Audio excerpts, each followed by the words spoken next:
The 2016 Transit of Mercury, presented by Science at NASA.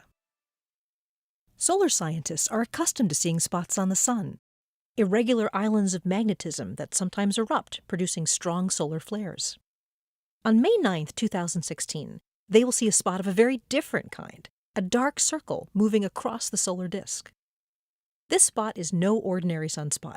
It's the planet Mercury, making a rare transit of the Sun. Mercury passes directly between the Sun and Earth about 13 times every century. The last time it happened was 10 years ago in 2006, and the next time will be November 11, 2019. This year's transit will be widely visible for most of Earth, including the Americas, the Atlantic and Pacific Oceans, Europe, Africa, and much of Asia.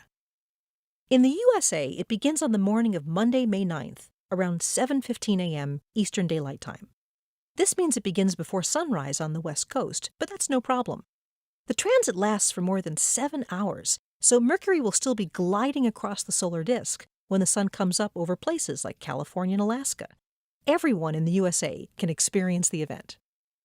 Caution: take care when viewing the transit. Mercury's tiny disk, jet black and perfectly round, covers only a tiny fraction of the Sun's blinding surface. Looking at the Sun with unprotected eyes on May 9th is as dangerous as ever. With a proper filter, however, viewing the transit of Mercury can be a marvelous experience. A telescope with a safe solar filter will be required to see the tiny disk of Mercury crawling across the face of the Sun. Mercury is too small to be seen without magnification. You may wish to call your local astronomy club and ask if they have a solar telescope. Amateur astronomers love to show off the heavens. The event will provide volunteers the opportunity to bring their scopes to classrooms for the transit. If you can't find access to a good telescope, NASA's Solar Dynamics Observatory will also witness the entire transit and make it available in real time on its website.